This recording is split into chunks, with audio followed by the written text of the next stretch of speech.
रूप सावळे सुकुमार कानी कुंडल मकराकार. भगवंताचं सुद्धा रूप आहे. मग रूपापासून नेत्रेंद्रियाच्या किंवा नेत्रेंद्रियाला आवरायचं म्हणजे देवाला पाहायचं नाही का काय, हा सुद्धा विषय होईल. पाहणं न पाहणं हा डोळ्याचा विषय आहे. अरे तुम्हा मला डोळे मिळालेले आहेत, कधी सुंदर दिसेल कधी बेढप दिसेल, काही ना काही दिसणार आहे. डोळे उघडे असल्यानंतर दिसणारच आहे, लक्षात ठेव. उदाहरण सांगतो, वृंदावनला संत उडिया बाबा नावाचे संत होते, जुन्या काळातली गोष्ट आहे. आणि बाबा एका वडाच्या झाडाखाली राहायचे. 12 वर्ष वटवृक्षाखाली राहिले. वडाच्या झाडाची सावली जिथपर्यंत जाईल तिथपर्यंतच फक्त चालायचं. सावली जशी जशी खोडाकडे येईल तसं तसं खोडाकडे यायचं. आणि मस्तकावरती सूर्य आल्यानंतर सावली बुडात येते, मग बुडात बसून राहायचं. पुन्हा दुपारून चालली सावली की चालले फिरायचं, तेवढंच फिरायचं. अशी त्यांची तपश्चर्या होती. आणि संध्याकाळच्या 4 ते 5 रोज भागवत वेद वेदांत, ते चालते बोलते वेदांत होते. त्यांच्याकडे हजारो संत वेदांत शिकले. एवढे महान ज्ञानी पुरुष होते. आम्ही ज्यांच्याकडे वेदांत किंवा भागवत जे काही शिकलो वृंदावनला, त्यांचे ते गुरु होते स्वामी उडिया बाबा म्हणून. उडिया बाबाजी फार मोठे अधिकारी पुरुष होते. काय त्यांचं ऐकल्यानंतर आजही आम्हाला गुरुजींची आठवण येते. परंतु ते सकल शास्त्र निष्णात होते, फार मोठे पंडित होते. काय ग्रंथची ग्रंथ त्यांचे टीकेसहित पाठ होते. डोळे लावून जे पाठ सांगायला बसायचे, पोथी पुढे ठेवायचं काम नाही, इतके विद्वान होते. एकदा बाबा वडाच्या झाडाखाली 4 ते 5 प्रवचन करत असताना काही माणसं यायचे, काही महिला यायच्या, ऐकायचे. 1 घंटा वेदांत सांगायचे, वेदांतावर चर्चा चालायची. एके दिवशी नवीनच बाई आली ऐकायला, कधी आलीच नव्हती ती प्रवचनाला, आली ऐकायला. विशाल वटवृक्ष, लोकांचे समोर बसलेले बाबा खोडाशी बसून सांगत होते. रोज सांगायचे त्या खोडाशी बसून. आम्हालाही यावर्षी योग आला, त्या वडाच्या झाडाखाली बसून थोडं सांगायचं, फार आनंद वाटायचा. एकांतामध्ये जे सांगितलं जातं ते अलौकिक असतं, लक्षात ठेवा. आणि काय झालं की ज्यावेळी एके दिवशी प्रवचन संपलं आणि बाबांचा नियम होता रात्री त्यांच्याजवळ कोणी थांबायचं नाही. प्रवचन संपलं लगेच उठून जायचं, तिथं कोणी थांबायचं नाही. दिवसा थांबायचं नाही, रात्री. फक्त प्रवचनाप्रती त्यांची आज्ञा होती, तेवढी यायचं.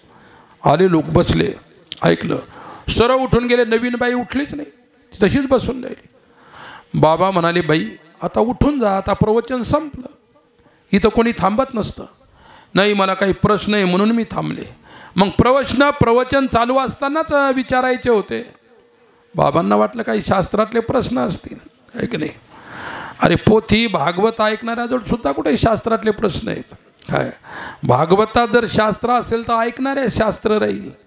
भागवत सांगणारा शास्त्र सोडून सांगत असेल तर प्रश्न काय करायचे. परिस्थिती अशी आहे की ज्यावेळी ती बाई म्हणाली मला विचारायचं म्हणे. बाबा म्हणाले जे काय असेल ते लवकर विचार आणि लगेच तुला उत्तर समाधानकारक मिळालं तरी निघून जा आणि नाही मिळालं तरी निघून जा, इथं थांबत नसतात. बाई म्हणाली प्रश्न तसा जटिल आहे पण सांगितल्याशिवाय पर्याय नाही.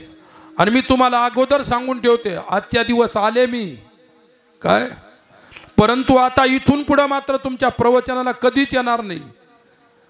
महाराज बाबा म्हणाले नाही आली तर मला काय फरक पडतो, तू नाही आली दुसरे येतील. नाही नाही, तुमच्या प्रवचनात यायसारखंच नाही. महाराजांनाही शंका आली, बा काय असेल, एक नाही. आता काही काहीची इच्छा नसते, पण चला त्या ठिकाणी शेजारी चालला म्हणून आपणही चला, एक नाही. मित्र चालला म्हणून आपणही चला. काही काय नुसते मासला घेण्यासाठी येतात. मासला कळतो का, जुन्या माणसाला माहिती आहे मासला. काही काही उद्धव महाराज इतके हलकट असायचे. जुन्या काळामध्ये आंब्याच्या साथीला गेले की थोडासा आंबा पिळायचं मग ते चाटून पाहायचं, त्याला म्हणायचं मासला, ऐक नाही. काही काही पोटभर आंबे खायचे, सर्व दुकानं फिरत बसायचे. मासला दाखवा, घेणं देणं काही नाही. चाटलं की त्याला पोटं भरायचे. गुळाचा काढा, कसा गुळ आहे दाखवा तुमचा. हलकट. विठ्ठला विठ्ठला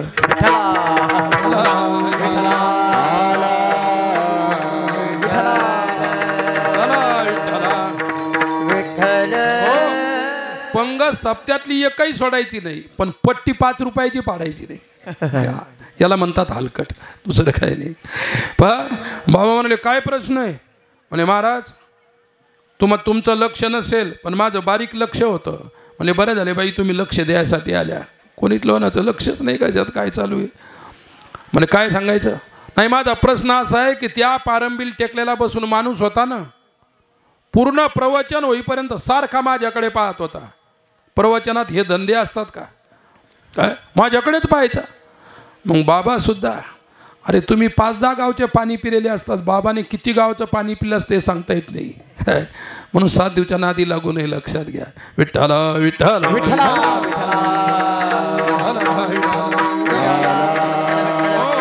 बाबाने विचारलं, मग मी विचारू का तुला? म्हणजे विचारा. मग तो माणूस तुझ्याकडे पाहत होता हे तुला कसं कळालं? ती बाई म्हणली मी सुद्धा चोरून चोरून पाहत होते मधून मधून. हा का सौदा झाला का? हे इतकं फालतूपण आहे. मला सांगायचा आपला विषय आहे, रूप हा विषय आहे आणि नेत्र हे इंद्रिय आहे. आता रूपरूपी विषयाकडे नेत्ररूपी जी गाय आहे, इंद्रियरूपी जी गाय आहे ती ओढा घेते, साहजिक आहे. नेत्र रूप पाहण्यासाठीच असतात. विठ्ठल विठ्ठल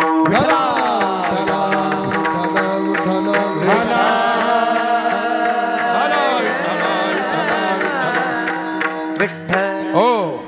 आणि एकदा त्या ईश्वर रूपाची कृष्ण रूप एकदा ज्याने पाहिलं त्याचं संसारातलं कोणतंही रूप पाहण्याची पुन्हा इच्छा राहत नसते. विठ्ठल विठ्ठल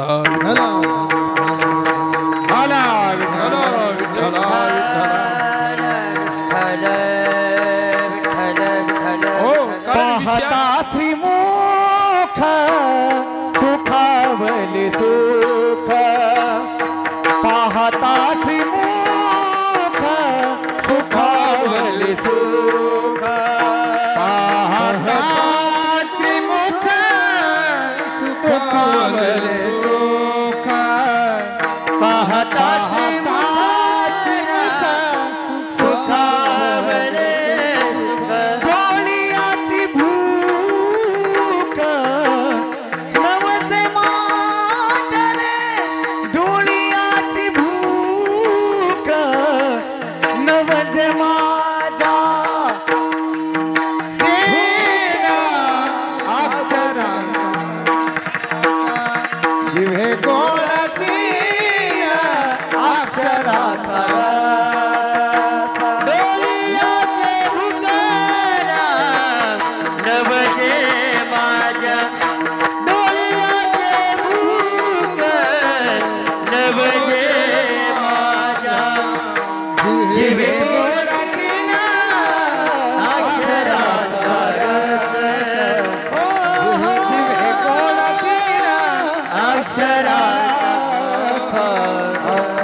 पाहता श्रीमुख सुखावले सुख डोळियाची भूक नवजे माझ्या. किती त्याला पाहत राहावं, किती पाहिलं तरी तृप्ती होत नाही.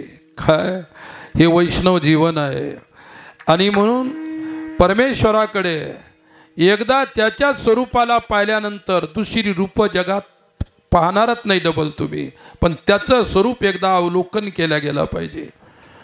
एक उदाहरण सांगतो. श्रीरंग नावाचं क्षेत्र आहे दक्षिण भारतामध्ये. रंगनाथ नावाचे भगवान आहेत विष्णू तेथे. त्या गावामध्ये धनुर्दास नावाचा साधू होऊन गेला.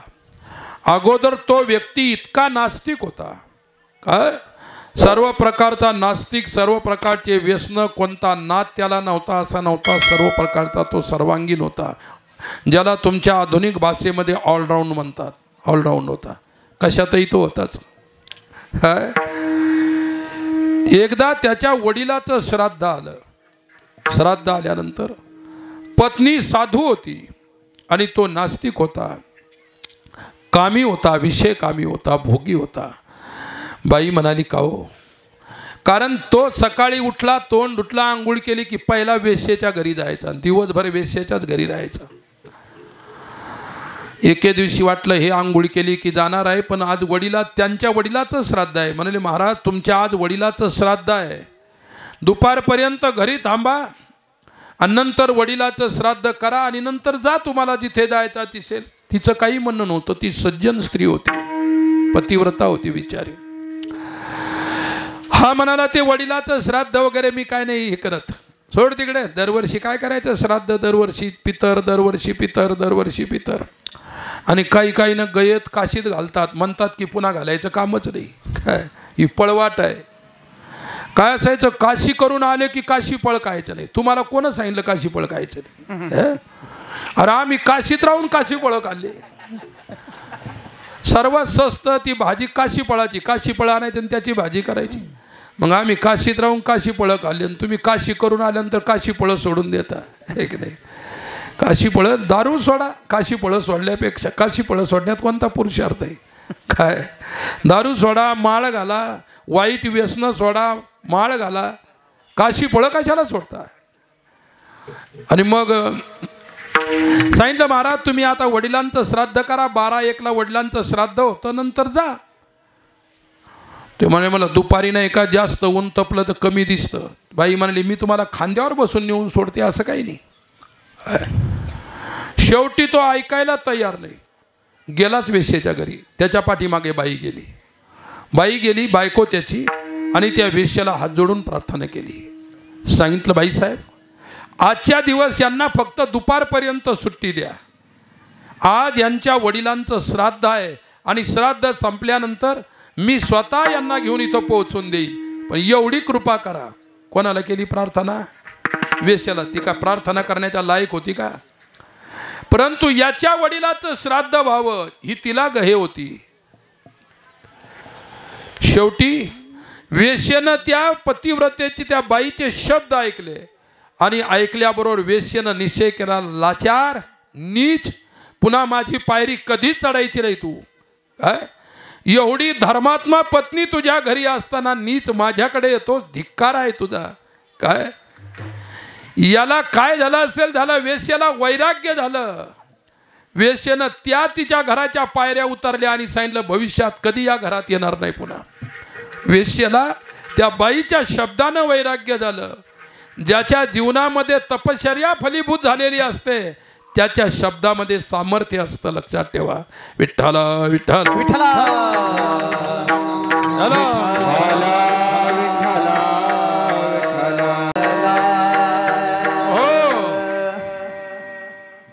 बाईनं सांगितलं माझं घर आता पुन्हा कधी माझ्या घराचं तोंड पाहायचं नाही, तुझं तोंड सुद्धा पाहणार नाही. तरी सुद्धा त्याच वेळी वेश्येनं प्रयत्न केला आणि यालाही वैराग्य झालं. काय वल्लभाचार्य नावाचे आचार्य होऊन गेले. वल्लभाचार्यांची याची भेट झाली. बाबा रे, तो वल्लभाचार्याला म्हणाला त्या बाईमध्ये इतकं सौंदर्य आहे, मला दुसरं काहीच पाहायची इच्छा नाही. वल्लभाचार्य म्हणाले त्या बाईपेक्षा जर तुला काही सुंदर दाखवलं मग तर सोडशील ना तिच्या सौंदर्याला? म्हणजे काही हरकत नाही. रंगनाथाच्या मंदिरामध्ये भगवानच्या श्रीविग्रहाचा इतका सुंदर शृंगार केला होता. आणि वल्लभाचार्य ती वेश्या सुद्धा मंदिराकडे यायला निघाली. दर्शनासाठी तिला वैराग्य झालं होतं. आता भगवत चरणी तिला लीन व्हायचं होतं. आणि हा तरी सुद्धा तिच्या पुढून आला. ती मंदिराकडे चालली आणि हा पुढून उलटा चाललेला होता. तिचं तोंड पाहू लागला, सारखं तिच्या तोंडाकडे नजर. मग मध्यंतरी वल्लभाचार्य मिळाले. म्हणे काय चालू आहे? अरे देवाच्या मंदिरात चालला आणि त्या बाईच्या तोंडाकडे पाहत पाहत पाहत म्हणे तिच्यापेक्षा जगात काय सुंदर आहे? मग वल्लभाचार्य हिच्यापेक्षा तुला जर सुंदर वस्तू दाखवली तर दाखवा म्हणाले, मी या बाईला सोडून देईल. नंतर वल्लभाचार्यांनी कृपा व्हायची असते, योग जुळून यायचे असतात. वल्लभाचार्यांनी मंदिरातला परमात्मा दाखवला. त्याचे संपूर्ण विषय वासना ज्या काही हृदयात होत्या गळून पडल्या. आणि त्याच वेळी ती जी वेश्या होती त्या वेश्येच्या चरणावरती धनुर्दासानं मस्तक ठेवलं. तुझ्यामुळे देव दिसला, तुझ्यामुळे देव सौंदर्य अवलोकन मिळालं, तुझ्यामुळे वल्लभाचार्यांच्या सारखे गुरु मिळाले. तिचीच प्रशंसा केली. प्रसंग आहे. निर्वासन अंतकरण होणं हे परमार्थाचं लक्षण असतं. विठ्ठला विठ्ठला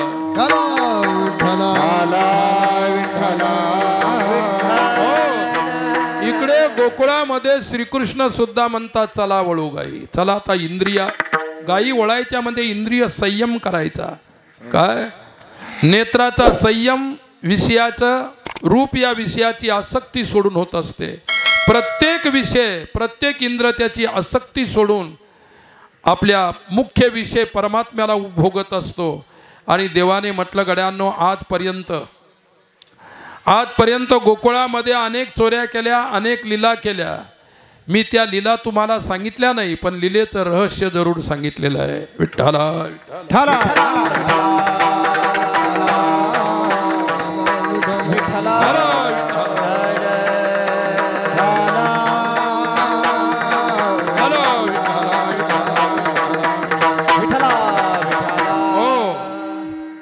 गोकुळामध्ये सर्व नंद बाबा आदी गोपाळांची मिटिंग झाली आणि सांगितलं, कार्टे इतकी मस्ती गावामध्ये करतात, गोपिकांची छेडखान करतात, मडके फोडतात, बाजाराला जाताना सुद्धा छेडतात, यमुनेवर पाणी आणायला जाताना छेडतात. मग आता यांना काहीतरी काम करावा. इकडं मोठ्या गोपाळांची मिटिंग झाल्यानंतर कृष्णाने सर्व मित्र बोलावले, सांगितले, चोरी बंद. देवा, चोरी बंद म्हटल्यानंतर दही, दूध, तूप, लोणी आता खायला मिळणार नाही. आता खायला मिळेल ती आपापल्या स्वतःच्या घरचं खायचं, चोरून खायचं नाही. आणि आपल्यासाठी गोकुळात मिटिंग झालेली आहे. उद्यापासून आपल्याला गायी चारायला जावं लागणार आहे. मग अरे फार आनंद येणार आहे. उद्या सर्वांनी शिदोऱ्या घरच्या घ्यायच्या आणि घरच्या शिदोऱ्या घेतल्यानंतर तिथे जाऊ, बैसू, जेवू एके ठाई, एका ठिकाणी आता बसू, जेवू, सर्व आनंद उपभोगू. सर्वांना आनंद झाला आणि आनंद झाल्यानंतर सर्व गायी घेऊन गेले. गायी गोपाळ यमुनेच्या तटी, गाई गोपाळ यमुनेच्या तटी, येती पाणी मिळून जग जेठी, येती पाणी मिळून जग जेठी. चेंडू चौगुना खेळती वाळवंटी, खेळती वाळवंटी. चला चला मनती पाहू दृष्टीवर, आयशा गोपिकाच्या कामात नारी, आयशा गोपिकाच्या कामात नारी. चला चला मनती पाहूच्या दृष्टीवर, आयशा गोपिकाच्या कामात नारी, आयशा गोपिकाच्या कामात गाई गोपाळ यमुनेच्या तटी, येती पाणी मिळून जग जेठी. चेंडू चौगुना खेळती वाळवंटी, चला चला मनती पाहू दृष्टी हो. आयशा गवळणी त्या कामात राहणारी, आयशा गोपिका त्या कामात राहणार. हो, गोई गोपाळ सर्व यमुनेच्या तीरावर गेले. नाना प्रकारचे विटू, दांडू, चेंडू, लगोरी, नाना परी आदी आदी खेळ खेळले. आणि नंतर सर्व खेळ खेळले. जिकडे तिकडे सर्व जंगलात गायीच्या मागे फिरले. आणि दुसऱ्या चरणामध्ये म्हटलेलं,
वन वन वन वन विठोबा रखुमाई ढोबा रखुमाई ढोबा रखुमाई ढोबा रखुमाई ढोबा रखुमाई ढोबा रखुमाई ढोबा रखुमाई हरी बहु केली वनवन पाय पिटी झाला असीन खूप श्रम झाले आता देवा खांदी बहार पोटी भोग काय खेळायाचे सुख तुका म्हणे धावे मग अवघे बरवे आता धावपळ करण्यात काही अर्थ नाही आता भोजन करण्यामध्ये सर्वस्व आहे आणि त्याच भोजनाला त्या वनभोजनाला गोपाळांच्या भाषेमध्ये भागवताच्या भाषेमध्ये संतांच्या भाषेमध्ये काला असं म्हणत असतात आणि म्हणून तोच काला गोकुळामध्ये गोपाळांनी केला आपल्या वारकरी संप्रदायामध्ये सकल वैष्णवांनी केला आजही करत आहेत भविष्यात करतील त्या काल्याला आपल्याला आता करायचं आहे आणि म्हणून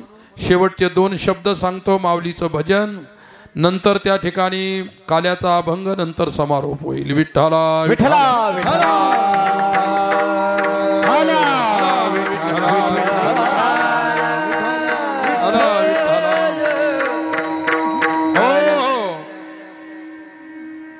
शेवटचे 2 शब्द आपल्या निंबे वडगावच्या या पावन भूमीमध्ये दरवर्षीप्रमाणे याही वर्षी 7 दिवसाचा हा भव्य दिव्य महोत्सव साजरा झाला सज्जनांनो गावचा संस्कार धार्मिक आहे सर्व मंडळी धार्मिक आहे आवडीनं प्रेमानं उत्साहाने हा कार्यक्रम दरवर्षी साजरा करत असतात या संपूर्ण कार्यक्रमाला ज्यांचं कुशल असं मार्गदर्शन लाभलेलं आहे असे आमचे हरिभक्तपरायण विनायक भाऊनी तुम्हाला योग्य मार्गदर्शन करून हा परमार्थ तुमच्या हातून ते घडवून घेत आहेत आणि त्यांच्यामुळेच मलाही सुद्धा या गावामध्ये यायला मिळालं हे गाव पाहायला मिळालं न तर निंबे वडगाव कोठे आहे हे मलाही माहीत नव्हतं या मेन रोडनं पुष्कळ वेळा परभणी या परिसरामध्ये मी जात असतो रस्त्यात हे गाव होतं हे मला काही कल्पना नव्हती मला एवढं सांगायचं आहे आज काल्याच्या कीर्तनाचा प्रसंग आहे वेळ पुष्कळ होऊन गेलेला आहे आणि मला सुद्धा पुढे आश्रमावर जायचं आहे आश्रमावरून पुन्हा उद्यापासून दुसऱ्या ठिकाणी कथा आहे त्या कथेला सुद्धा हजर व्हायचं आहे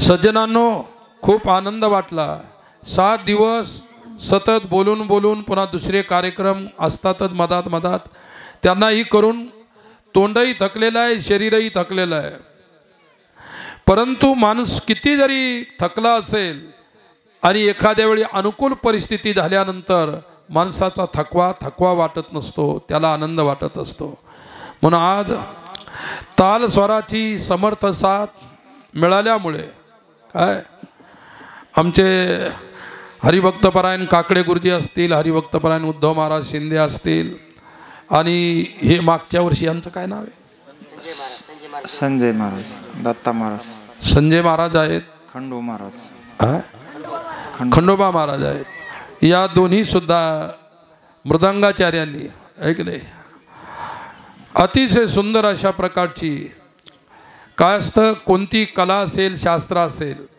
वाजवीपेक्षा शास्त्राला सोडून बाहेर जायचं नाही त्याला कला म्हणत नसतात गायन असेल या वादन असेल तुमचं जे शास्त्र आहे त्या शास्त्राच्या मर्यादेत चकोरीत वाजवा चकोरीत म्हणा ऐकले नाही तर कोणी त्या मृदंगावर रेल्वे चालवतं कोणी हेलिकॉप्टर चालवतं ती काही कला नाही की नाही तो तमाशा आहे म्हणून मला म्हणायचं सुंदर अतिशय छान अशा प्रकारचं हृदयाला आवडेल वेळेचं भानसुद्धा राहिलं नाही मी म्हटलं होतं 12 वाजेपर्यंत मी बडबड करेल बोलेल मला पुढं जायचं आहे काय आणि म्हणून या स्वर तालामध्ये मी सुद्धा विरून गेलो गाणी यात विरोनी जाय गाणं चांगलं असेल तर गाण्यामध्ये माणूस गाण्याचं स्वरूप होऊन जातो आणि म्हणून आता उद्धव महाराजांची नामची होत असते कुठे कुठे भेट आहे की नाही काकडे सरांची त्यांच्याच गावात एकदा मागच्या वर्षी भेट झाली होती वाटतं आणि त्या दिवशी सुद्धा आले पण मी त्यांना ओझरतं ओळखलं पूर्ण ओळखलं नाही तुम्हाला बोललो असतो मी आहे की नाही हे शिक्षकांच्या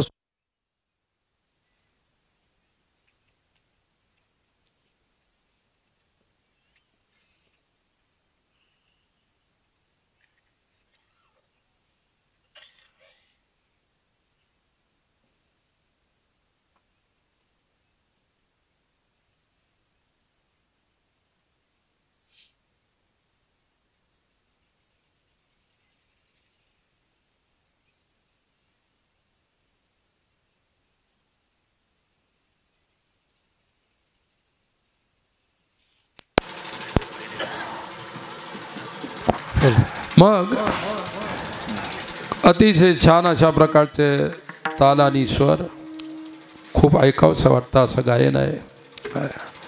मी काय गायक नाही, कामापुरतं म्हणत असतो फक्त, आणि आपल्यातलं त्याच्यातलं आपल्याला जास्त ज्ञानसुद्धा नाही.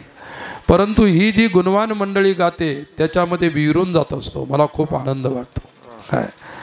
आणि असं आनंददायी गायन आहे आमच्या काकडे सरांचं असेल, आमच्या उद्धवभावाचं असेल.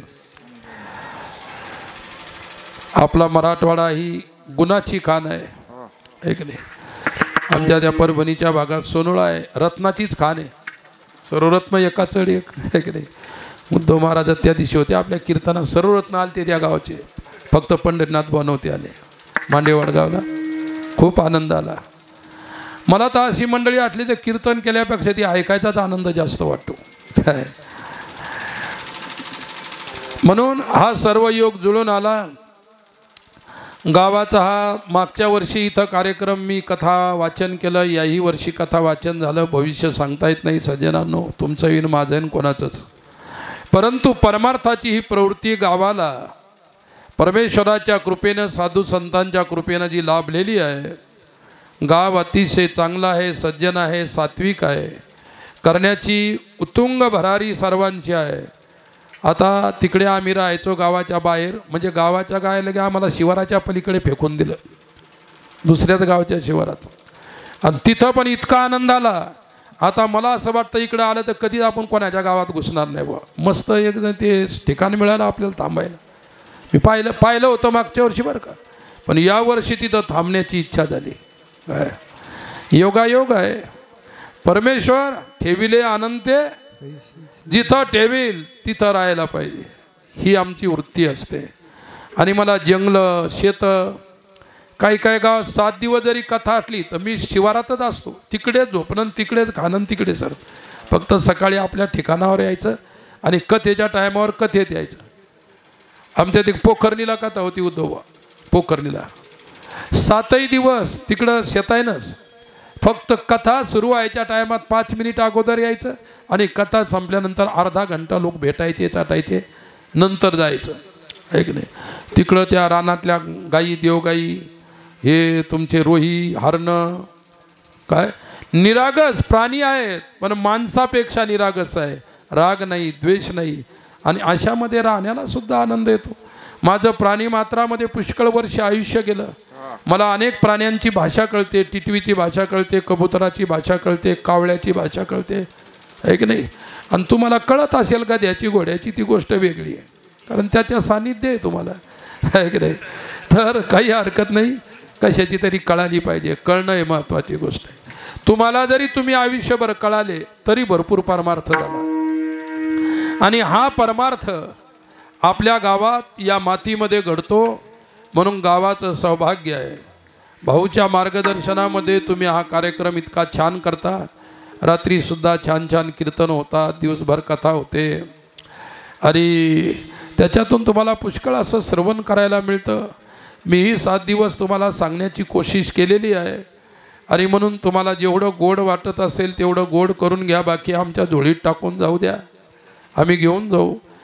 आणि जाताना मला एवढं सांगायचं आहे की गाव अतिशय प्रेमळ आहे, आणि हे प्रेम परमार्थानंच होत असतं. आणि हा परमार्थ तुम्ही केलेला आहे, आणि हा सातत्यानं परमेश्वराने, ईश्वराने, पांडुरंगाने तुमच्याकडून करून घ्यावा. कितीतरी वर्षानंतर हा योग आला. 2 वर्ष मला कथा वाचनाचा योग आला. तुम्ही सर्व गावकऱ्यांनी मागच्या वर्षी यावर्षी जे प्रेम दिलं असेल. काल 5:30 ते 6:30 गीतेचा पाठ होता वडाखाली. माणसं इथून जेवले नाही, तसेच पळत आले, पण पाठ सोडला नाही. ही आतुरता, ही भक्ती असते. आणि अशाच प्रकारची जिज्ञास्य वृत्ती आपल्यामध्ये सदैव नांदावी, ही पांडुरंगाला प्रार्थना आहे. अशाच प्रकारचा परमार्थ तुम्हाला घडावा, ही एक प्रार्थना आहे. आणि आज आम्ही आलो, आमचे हे चिमुकले बालक आहेत काय, यांचे जगामध्ये कोणी माय नाही, बाप नाही. तुम्हीच त्यांचे आम्ही त्यांचे मायबाप आहोत. त्यांचं संगोपन आहे, शिक्षण आहे. त्यांना तुम्ही ज्या प्रकारे स्टँडर्ड शाळेमध्ये टाकता, त्यावेळी आम्ही यांनासुद्धा सर्वांना स्टँडर्ड शाळेमध्ये इंग्रजी आणि मराठी मिक्स अशा प्रकारची जी सेमी इंग्लिश असते त्याच्यामध्ये टाकलेले आहेत. शाळेतही हुशार आहेत आणि काही काहीचे 2-2 शेवया पाठ आहेत ज्ञानेश्वरीच्या आणि गीतेचे 4-4, 5-5 अध्याय पाठ आहेत. हे छोटंसं आहे, याचे 3 अध्याय गीतेचे पाठ आहेत, 150 ओव्या पाठ आहेत आणि ज्ञानदेवाप्रमाणे इतकं सुंदर चाल म्हणतं ते काय ज्ञानदेवाप्रमाणे हरिपाठामध्ये. आमच्या इथं शिक्षक आहेत, शिकवणारे महाराज आहेत, हरिभक्तपणायन महादेव महाराज गणेश म्हणून ते यांचे शिक्षक आहेत, गायन संगीत शिकवायचे आणि ते सुद्धा शिकवतात. काही पाठ करून घेतात, काही गीता शिकवतात. आमचे हरिदास महाराज त्यांना सर्व हे शिकवतात. थोडं थोडं प्रवचन शिकवतात, थोडं थोडं कीर्तनही त्यांना करता येतं काय.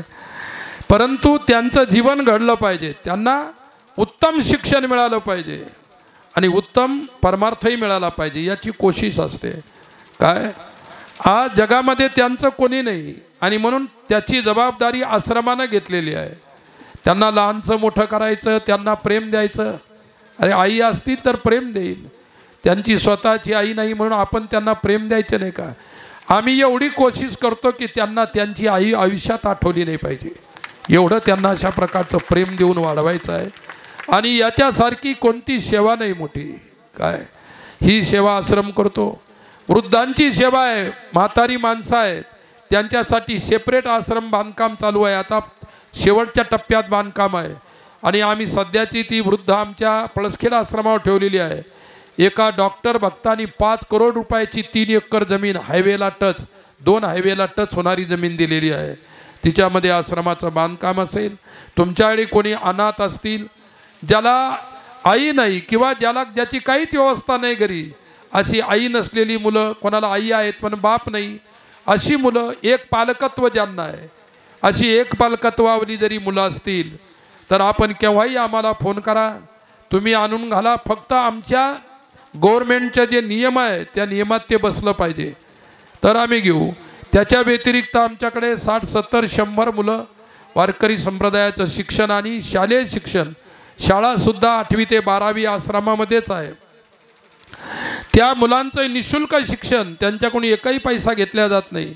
सर्व शिक्षणाचा खर्च तुमच्यासारखे भक्त असतात, तुम्ही जे काही दान करता त्या दानावरच यांचं संगोपन, शिक्षण, आश्रमाचं अन्नदान. दररोज आश्रमामध्ये अन्नदान असतं, सकाळ संध्याकाळ 400-500 लोक तरी जेवून जातात. श्रावण महिना असेल, चातुर्मासात 1000-1500 लोक रोज जेवतात. हे अन्नदान असतं. आणि हे अशा प्रकारचे अनेक उपक्रम आहे, सामाजिक उपक्रम, समाजसेवेचे. आणि त्याच्यासाठी मी रात्रंदिवस कष्ट करून, मी माझ्यासाठी फिरत नाही, मी आश्रमच्या मुलांना शिकवण्यासाठी, जगण्यासाठी आणि त्यांना लहानचं मोठं करून त्यांना एक माणूस बनवण्यासाठीच रात्रंदिवस माझा हा प्रवास असतो. याच्या पाठीमागे मला माझा स्वतःचा कोणताही स्वार्थ साधायचा नाही किंवा मला कोणती तुमच्यापासून कमाई करायची नाही. तुमच्यापासून झालेली कमाई यांच्यावरती खर्च करायची 100%, तेही सुद्धा 1-2% सुद्धा आपल्यासाठी ठेवायचं नाही. माझी सेवा करणारे भरपूर महाराष्ट्रात देशामध्ये लोक आहेत. मला कपडे फाटले तर कपडे आणून देतात. मी सुद्धा अजून 30 वर्षामध्ये आश्रमचं अन्नसुद्धा खाल्लेलं नाही. भक्तांचं जे अन्न असतं त्याच्यावर मी जगत असतो, भिक्षा मागतो. आजही कधी भूक लागली, गाडी कुठे उभी करायची, लिंबेवडगावजवळ उभा असेल, 2 विद्यार्थी पाठवायचे भिक्षेला, मधुकरीला आणली, मधुकरी खायची, रस्त्यात चालले पुढे. जे मिळेल त्याच्यावरती प्रसन्नता आहे. आणि म्हणून ही तुमच्या सर्वांचं सुद्धा सहकार्य आहे, भविष्यातही राहिली आशा करतो. पुनश्च एकदा या कार्यक्रमाला उपस्थित जेवढे संत मंडळी आहे काय त्यांनाही धन्यवाद देतो. हे मला सहकार्य करणारे माझे जे सर्व असणारे हे गुणीजन, वादक, गायक आहेत, यांनाही त्यांचं कौतुक करतो आणि धन्यवाद देतो. आणि तुम्ही पब्लिक 7 दिवस या संख्येनं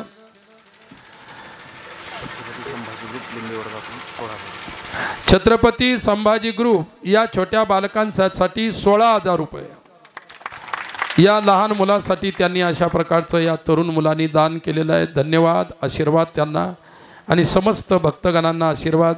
पुष्कळ वेळ झालेला आहे. रामेश्वर आव्हाड त्यांनी सुद्धा या मुलांच्या सेवेसाठी 2100 रुपये दिलेले आहेत. ज्ञानेश्वर माऊली, धनराज माऊली,